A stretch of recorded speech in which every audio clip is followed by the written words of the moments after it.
Good morning, everyone, and welcome to some Bitesize CPD, which is hoping to be really quick and snappy so you can get on with your day. And today's is all about high quality teaching to improve your sanity. So as we go through, feel free to just type anything in the chat that you want to. If you've got any good ideas about anything, that will be absolutely great. I'll just start my 20-minute timer so I don't waffle on too much. And just a little bit about me, if you haven't met me before, so nice to meet you. I've been quite busy over the last year, so I've been freelance just over a year now, and I've been really enjoyed kind of building the company, building those relationships with lots of different Senkos. Started the Sweary Senko at the start of the summer holiday and was expecting maybe, I don't know, couple of hundred people to join, but ended up with, I'm on 4.2k at the moment. So I'm guessing that, if it goes at this rate, it's going to be like 10k by Christmas, which is amazing and slightly scary at the same time. So it's nice to be able to connect with a few more Senkos who seem to be in the same boat in terms of well-being and difficulties with the role, etc. And I did miss Senkoing, so I've gone back into school this September 1 day a week to keep my hand in, but obviously it takes me a bit more than a day to do everything, but I am still enjoying it so far. Don't ask me again after half term.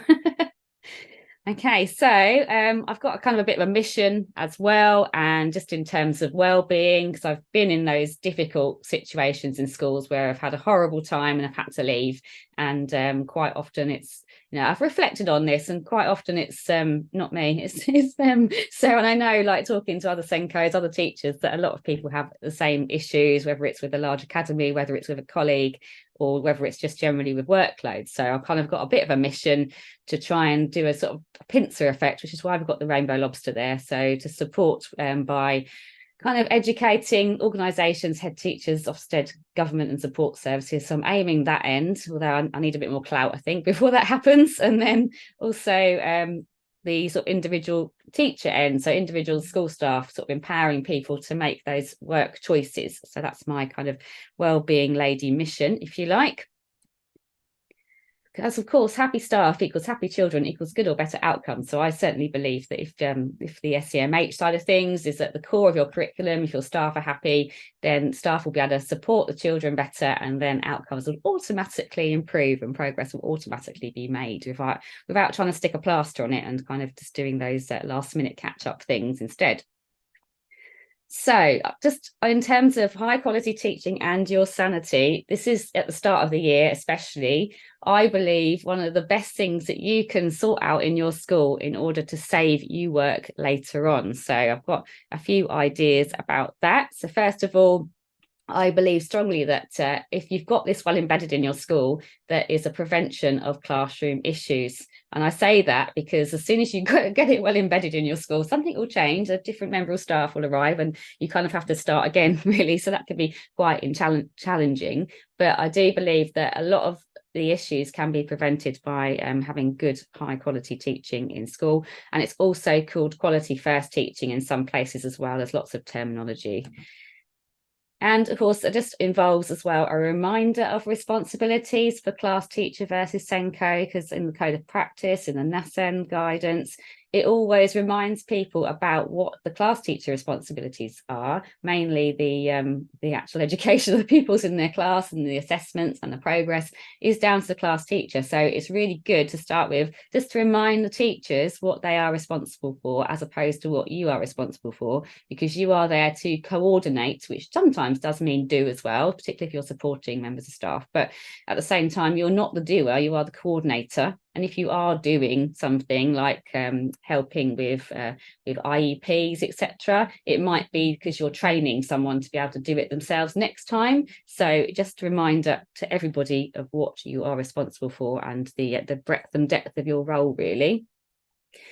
So it does feel like you're repeating yourself with this high quality teaching all the time, but you need to keep repeating yourself because nothing gets embedded the first time. It's that thing where you just have to keep going on about it. And the schools I've visited where this is in practice the best is not just the Senko banging on about it, it's also the whole leadership team. So in order to get this embedded effectively, I believe strongly that your head teacher needs to be on board. It needs to be an add-on, and I think that's probably the only good thing I can say about Ofsted is that now that SEND is kind of interlinked between every single subject. That also means that head teachers' ears have pricked up a bit and thought, oh, we do need to be a bit more inclusive after all and support individual children in classes in order for Ofsted, if nothing else. So, which is not a very good reason to be inclusive at all, but sometimes it's a handy carrot for your leadership team. So staff induction, again, having that high quality staff induction every time somebody comes into school. I think it's something that I'd like to work on myself in terms of what I can offer people in my company is to sort of have webinars available so that you can have a staff induction about high quality teaching so that everybody can see it. I think with the age of Zoom and recording yourself, etc., it's much easier to have a resource that you can just give to staff and say you need to read this or read this, and they'll say watch the webinar, sign off that you've done it, and then you know that at least everybody has had that high quality teaching message. Pupil voice as well. I think sometimes teachers forget that actually, particularly older pupils, you can ask them what they need for their learning, and sometimes people are a little bit surprised that actually the pupil has a really good idea about what they need for their learning, or they might say, oh, Miss speaks too fast and I don't understand what she's saying, and that's a very easy fix, isn't it? So don't forget the power of pupil voice in high quality teaching. And of course, LSA training and planning, because it's not just the class teachers, you need that high quality teaching training. The LSAs need to know what they're doing. Worked with a lot of LSAs over the years, and I know that some are very intuitive, some are very good at just going where the need is and sorting out any issues. You don't even need to speak to them. Others are a little bit more like spare parts, so it's those that need the most guidance and training. Also, the LSAs do need to have the planning beforehand so that they can adapt as they go a little bit better, because quite often they're having to adapt on the hop without knowing what is coming next or what has been or where the pupil is. So that can be quite a challenge. So if these things are in place with the high quality teaching, that also should mean that you spend less time, I don't know, for examples in my career, down the end of the field with the pupil because you can't get them back in, or you spend less time outside the toilet because the pupil won't come out of the toilet and you have to call the caretaker to help, etc. And so, hopefully with these issues, with these safe spaces, etc., in classrooms, then this can be avoided in some instances, and then hopefully the staff will need you less in an ideal world. So on the website that I've put up on the chat, there is quality first high quality teaching document for all the main areas of SEND.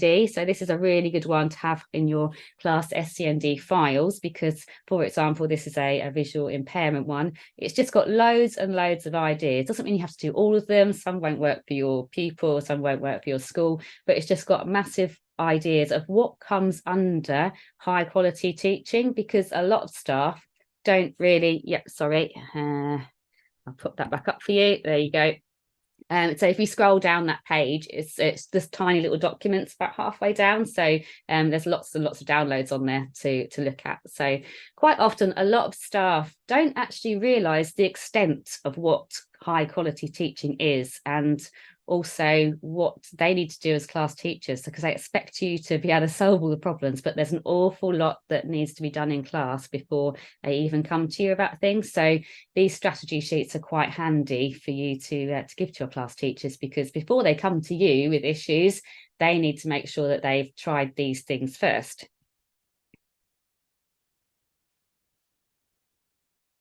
Okay, so there is a few notes that I've got for you on the differences between adaptation, differentiation, and scaffolding, etc. So adaptation is the new buzzword. It's not a new thing because it's actually been in the teacher standards, etc., for a very long time. But I look at adaptation is quite often it's on the hop and in the moment. So you're kind of adapting to your cohort in front of you, to the people you've got in front of you halfway through the lesson. Some of the times you've got to change what you're doing. And also, it could also be adapting before the lesson, just thinking about your pupils in your planning time, which I think a lot of staff forget to do at the moment. They don't always, in the schools that I've worked in more recently, particularly with younger, less experienced staff, they don't always do that adaptation in their planning time. And I think sometimes if you do the adaptations in your planning time, it actually alleviates issues in the classroom, because the pupils can access things if they've got an extra word map, for example, if they've got a scaffolded writing frame, that sort of thing. And it doesn't always have to be specific for each task, a scaffolded writing frame. It could just be like a generic mind map, just so it saves people trying to organise their work. They've got that scaffolding in place for them. So scaffolding, the tools needed to support learners, as I said, it could be pre-teaching, it could be that now and next board, it could even be a brain break. So just those small steps that will help the learner to get to the same objective as the other children are working on. So lots of small things that can be done, and there's lots of scaffolding ideas on that document. Differentiation. So a lot of people get upset about the word differentiation now because it's not very fashionable, but I still believe it's got its place in education, because I feel that it's what you do basically when a learner can't access the curriculum. So for example, if they are more than 2 years behind, or if they've got significant SEMH needs and they can't access the curriculum because of that, then differentiation is still what you need to do. And it might be a question of making a personalised timetable, things like that, to support them. Obviously, it depends on whether you've got enough staffing, etc., because it can be a massive challenge when you've got SCMH pupils, for example, with not enough funding to support them, in which case it's hard to differentiate for people when you don't have an adult to support you with that pupil. So that's another consideration. Schools are getting a little bit more creative with nurture provisions, which can be across year groups. Although I did see on a post the other day that a Senko was asked to sort out a nurture provision which ran from year R to year 6, which possibly was a slightly too bigger age range. And nurture provisions don't always work if there's a variety of different needs. So it can be quite a challenge to get the right children in that provision so that they still make progress. Another note on nurture provision, while I think of it, is that it should not be a completely separate area of the school. It should not be that the HLSA or teacher is just on their own doing their thing with those pupils. They should still have a base class, and their actual class teacher should show an interest in what they're doing, go down and visit, have part in the planning and also the assessment of those pupils as well. So the schools I've worked at with nurture provisions quite often say, yeah, it's going really well, but no one comes here. So those staff also need to feel like they are valued members of staff, and not that they are just picking up the children that are a little bit challenging for class teachers in class, and therefore class teacher is more than happy for the people to be out of their hair and then they forget all about them. So that's not what it's about. And also just a note on inclusion. So it should be based on individual needs. And I've worked with some leaders. Oh, interesting full stop there. The others haven't got one. That's change that later.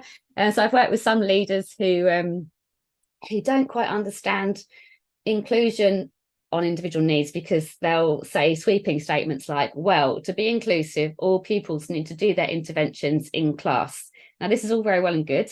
Yes, to an extent, they should be included in class for class interventions. But for example, if you've got a pupil with a hearing impairment or a speech and language issue, or just concentration issues, a lot of the time, an empty room with no distractions is going to be much more beneficial for their intervention in comparison to trying to sit at the back of a noisy class and doing it. So definitely depends on individual needs. And for pupils who don't really interact with other pupils as well, I mean, there is a question mark whether sort of whole class things are appropriate for that pupil. Obviously, we want the people to interact with children as much as possible, but when that doesn't happen, you need to do it in really small steps rather than forcing them to take part in whole class things the whole time. So just a few notes on those things. Oh, I'm doing all right. I've got 6 minutes left on my clock. So there's a number of reflection questions from this blog post, which is from the EEF, and it's quite interesting. You could also make these as part of a staff meeting if you wanted to reflect on various bits and pieces. So Are adaptive teaching strategies within the toolkit of every teacher in your school? And if not, where are the pockets where you need to go and have a look and put in a little bit more support? Hopefully your learning walks will tell you that. Is there a shared understanding and shared language for adapting teaching, which is kind of also what I was just explaining, just in terms of what is differentiation, what is scaffolding, and what is adaptation, because a lot of teachers are a little bit confused about the different terminology. Is teaching adapted before and during a lesson, which is what I was saying about whereas are you planning for it or are you doing it on the hop? Many teachers will say, oh, I just do it on the hop, but actually, again, have you scaffolded effectively for individual groups of pupils who that are not going to be able to access the learning quite as easily? That's not always even your SEND children, it might be your lowest 20% as well. So what diagnostic assessment procedures are commonly used in your school? And perhaps it might be an idea just to have a little review of those and just see how those are going. And are there ways to communicate and celebrate successful strategies across classes and with families at home? Because it is the sort of thing that can be celebrated in an annual review, written on IEPs and one plans, just to say what is working well and what that pupil really responds to. And if there is any way of sharing really good practice across the school, then that is also really good. I mean, personally, I used to cringe when anyone went, oh, Lynn's done something really great, let's all share it. I'm like, oh no, please don't pick on me in a staff meeting for good things. It's quite scary. But yeah, if there is a strategy that you could pull together really good practice so everybody can have a look at that, then that's even better. Okay, so moving on to a couple of my go-to strategies. So I've just got a couple of notes on the side there of having laminated resources ready to go in your room, particularly if you've got an assistant. That's really helpful because I never wanted my staff to have an excuse that, oh, they haven't had time to make a reusable mind map, or haven't had time to source a now next then board. So if you actually have kind of a pile of them on the floor, perhaps, or in poly pockets, so that they can just grab them and go and just keep refilling them as they get lower, then that's quite handy. Or at the same time, you could have scaffolding packs for pupils in a zippy wallet, which works sometimes as well. So it's lots of different ways to do it. And yeah, asking staff to refer to the strategies for each area of need as well, as I mentioned earlier. So a couple of other go-to strategies that I've got is, again, pupil voice. So just finding out what the pupil needs and surprisingly doing what they need if it's within reason.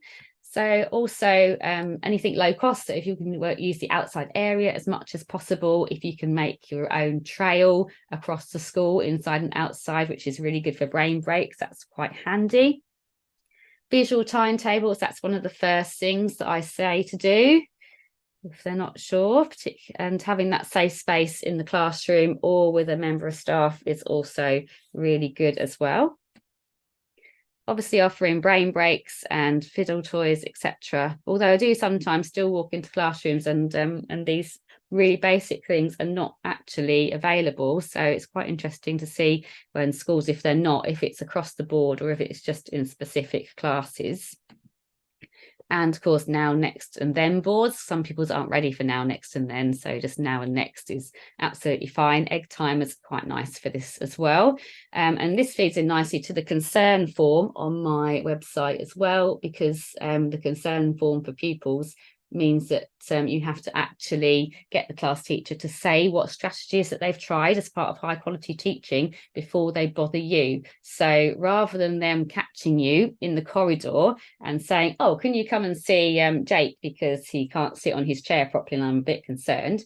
So they look at the concern form, and the concern form clearly says, which high quality teaching strategies have you already tried, and could you evaluate those? So it just puts the onus back on the class teacher to think about what they're doing in terms of high quality teaching before they actually come and ask you. Of course, in reality, you're popping in and out of classrooms, hopefully, so you'll be able to see and provide like fiddle toys, etc., as you need to. Now, next board, you go and get one for somebody. That's not a problem. But particularly if you've got a large school, having these concern strategies in place is really helpful.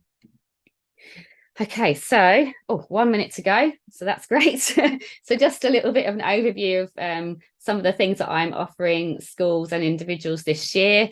And there's an extra discount on this for if you use the code SwearySenko for my individual school CPD packages. So it includes 6 45-minute sessions over the year with options of LSA and teacher bolt-ons as well. Also include any webinars that I've already made for Senko training. I will send you the links to those, and so you get all those for free as well. Any help that you need, I'm on hand for support, so you can just message me and I'll give you a hand with things. And of course, all my resources on websites, etc., is included, as well as subscription resources as well that I can make for you. And I'm a really tiny company of one, and I want to stay that way. And for this reason, I'm not taking on loads of schools. And I do this for maths as well. And I've got a couple of maths, but I haven't got any capacity for many more maths, because actually I'd rather focus on quality, not quantity. So that's really important to me. But it's easier for me to do individual schools in many ways than it is for maths. So yeah, if you pop on the website on the consultancy page if you want a little bit more information on any of that.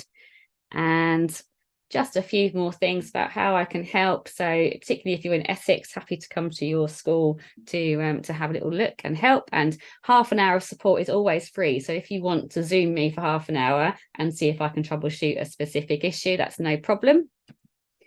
And a lot of people have enjoyed in the last summer term. I started some interview coaching, and particularly Senkos. I mean, I've had an awful lot of interviews over the year, and that's my website for you in the chat. And yeah, so I've had so many interviews over my career. I'm probably quite good at them now. So I haven't always got the job, of course, but yeah, if you want confidence for up and coming interviews, just contact me as well, and I can support with that. So I think that might even be the last slide. There we go. Thank you for coming. Please let me know if you have any other session ideas for these quick sessions, and that is just over 20 minutes. So I did well there to keep the time.